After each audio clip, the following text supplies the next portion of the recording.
በስመ አብ ወወልድ ወመንፈስ ቅዱስ አሐዱ አምላክ አሜን። ጥቅምት 24 ቀን የሚከበሩ ዓመታዊ የቅዱሳን በዓላት። ቅዱስ አብላርዮስ ገዳማዊ። በቤተ ክርስቲያን አስተምህሮት ታላቁ አቢይ ወይም ዘግሬት የሚል ስም የሚሰጣቸው አባቶች የተለዩ ናቸው። አንድም እጅግ ብዙ ትሩፋትን የሰሩ ናቸው። በሌላ በኩል ደግሞ በተመሳሳይ ስም ከሚጠሩ ሌሎች ቅዱሳን እንለይበታለን። ታላቁ ቅዱስ አብላርዮስ ደግሞ ካለማመን ወደ ማመን፣ ከማመን ወደ መመንኮስ፣ ከመመንኮስ ወደ መጋደል፣ ከመጋደል ወደ ትምህርት፣ ከዚያም ወደ ፍጹምነት የደረሰ በምድረ ሶርያ ገዳም ሕይወትን ያስፋፋ አባት ነው። ገዳማዊ ሕይወት ጥንቱን ብሉይ ኪዳን ነው። በቀዳሚነት በደብረ ቅዱስ አካባቢ ኖሮ የነበረው ደቂቀ ሴት እንደጀመሩ ይታመናል። ሕይወቱ በጎላ በተረዳ መንገድ የታየው ግን በታላቁ ጻድቅ ሄኖክ እዚያ በቅዱስ ካህን መልከጼዴቅ አማካኝነት ነው። ቀጥሎም እነ ቅዱስ ኤልያስ ነቢይ እነ ኤልሳ ደቀ መዝሙሩ ኑሮበታል። በአዲስ ኪዳን ደግሞ ሙሉ ሕይወቱን በገዳም በበረሃ ያሳለፈው መጥምቀ መለኮት ቅዱስ ዮሐንስ ቅድሚያውን ይይዛል። ለስም አጠራሩ ስግደት ይሁንና መድኃኒታችን ክርስቶስ በገዳመ ቆሮንቶስ ለ40 ቀናት በትምህርት በትርምት ኑሮ ገዳማዊ ሕይወትን ቀድሷል፣ አስተምሯል። በዘመነ ስብከቱም ያድርባት የነበረች የደብረ ዘይቷ በአቱ ኤሊዮን ዋሻ በራሱ ለዚህ ሕይወት ትልቅ ማሳያ ናት። ከጌታ እርገት በኋላም ክርስቲያኖቹ የዓለም ሁካታ ሲያስቸግራቸው አንድም በንጽህና በተሸከፈ ልቦና ለፈጣሪያቸው መገዛት ሲሹ ከከተማ ወጣ እያሉ ይኖሩ እንደነበር የታሪክ መዛግብት ያሳያሉ። አኗኗራቸውን በቡድን በነጠላም ሊሆን ይችላል። ዋናው ነገር ግን በጾምና በጸሎት መትጋታቸው ነው። ይህም ሲያያዝ እስከ 3ኛው መቶ ክፍለ ዘመን ደረሰ። በዚህ ዘመን ግን አባ ጳውሊ የሚባል አንድ ንጹሕ ክርስቲያን ይህን ሕይወት ወደ ሌላ ደረጃ ከፍ አደረገው። ለ80 ዓመታት ሰው ሳያይ ተጋድሎ የባይታውያን አባት ተብሎ ደንብ ያለው ታባይቶን ጀመረ። ይህ ከሆነ ከ20 ዓመታት በኋላ ደግሞ አባ እንጦንስ የሚባል ደግ ክርስቲያን ይህን ገዳማዊ ሕይወት በሌላ መንገድ አጣፍጦት በቅዱስ ሚካኤል አመንኳሽነት ገዳማዊ ሕይወት በምንኩስና ተቃኘ። ስለዚህም አባ እንጦንስን የመነኮሳት አባት ተባሉ። እርሳቸውም ሕይወቱን ለማስፋፋት ከተለያዩ አይጉር ደቀ መዛሙርትን እየተቀበሉ አመንኩሰዋል። ቅዱሳን የአባ እንጦንስ ልጆችም ወደ የሀገራቸው ተመልሰው ሕይወቱን በተግባር አሳይተው ገዳማዊነትንም አስፋፍተዋል። ከነዚህም አንዱ ዋነኛው ዛሬ የምናከብረው ታላቁ ቅዱስ አባ አብላርዮስ ነው። ቅዱስ አብላርዮስ ሶርያ ውስጥ የተወለደው በ3ኛው መቶ ክፍለ ዘመን መጨረሻ አካባቢ ነው። በቀደመ ሕይወቱ ክርስትናን ፈጽሞ የማያውቅ ሰው ነበር።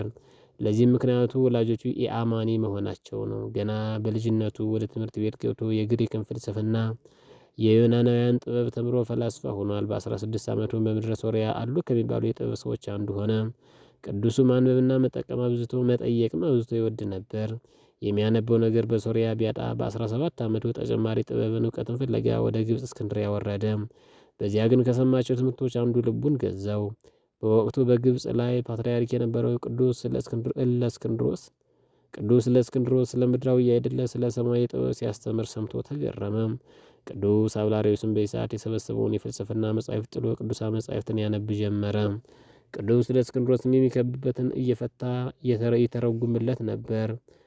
በአጭር ጊዜም ክርስቲያን ሆኖ ተጠመቀ። በዚህ ዓመትም ከከተማ ወጥቶ ወደ በረሃ ገባ። ከአባ እንጦንስ የመጀመሪያ ደቀ መዛሙርትም አንዱ ሆኖ መነኮሰ። በዚያም በጾምና በጸሎት በመታዘዝና በትሕትና ለዓመታት ኖረ። ቀጥሎም ወሬ ነጋሪ መጥቶ ወላጆቹ ማረፋቸውን ነገረው። በዚህ ጊዜ ቅዱስ አብላርዮስ ከአባ እንጦንስ ዘንድ ተባርኮ ማኅበሩን ተሰናብቶ ሶርያ ገባ። የወላጆቹን ሀብትና ንብረት በሙሉ መጽውቶ ወደ ሶርያ በረሃ ወጣ። በወቅቱ በአካባቢ ምንኩስናን እየተነቃቃ ነበርና የቅዱሱን መምጣት ይበልጥ አጠናከረው። ታላቁን ሊቅ ቅዱስ ኤጲፋንዮስን ጨምሮ በርካታ ደቀ መዛሙርትን አፈራ። በአካባቢውም ታላቅ መካሪና አዛዥ አጽናኝ መሪ ሆነ። ከብዙ ታምራት ባለፈ ሀብተ ትንቢት የተሰጠው አባት ነውና እጅግ ክቡር ነበር። የገድሉን ነገርማ ማን ተናግሮ ይፈጽመዋል? ከዕለተ ሰንበት በቀር እህል አይቀምስም። ለዚያውም እሁድ በነግ ጧት ትንሽ ሳር ነጭቶ ከመብላት በቀር ሌላ የሚበላው አልነበረውም። እንዲህ ባለ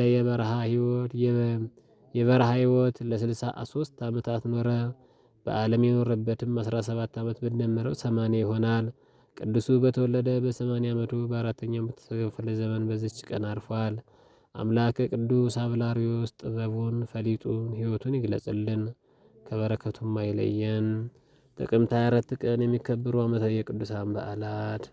ቅዱስ አብላርዮስ ገዳማዊ፣ ቅድስት ጸበለ ማርያም እናታችን፣ ቅድስት አውስያ፣ አባ ጳውሎስ ሊቀ ጳጳሳት ይታሰባሉ። ወንድሞቼ ሆይ መጠራታችሁን ተመልከቱ። እንደ ሰው ጥበብ ጥበበኞች የሆኑ ብዙዎች፣ ኃይለኞች የሆኑ ብዙዎችም፣ ባላባቶች የሆኑ ብዙዎችም አልተጠሩም። ነገር ግን እግዚአብሔር ጥበበኞችን እንዲያሳፍር የዓለምን ሞኝነት መረጠ። ሥጋን የለበሰ ሁሉ በእግዚአብሔር ፊት እንደማይመካ ነገር የሚመካ በእግዚአብሔር ይመካ።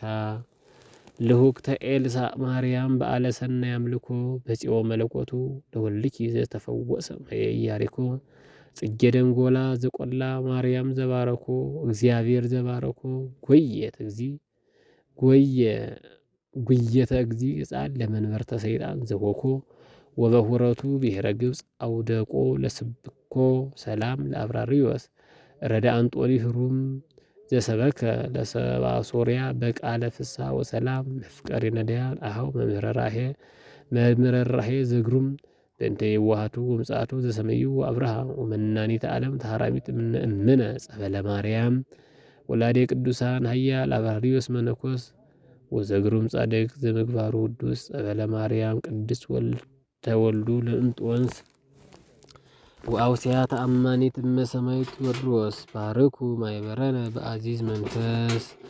በዕለቱ ከተነሱት ቅዱሳን ረድኤት በረከት ይክፈለን።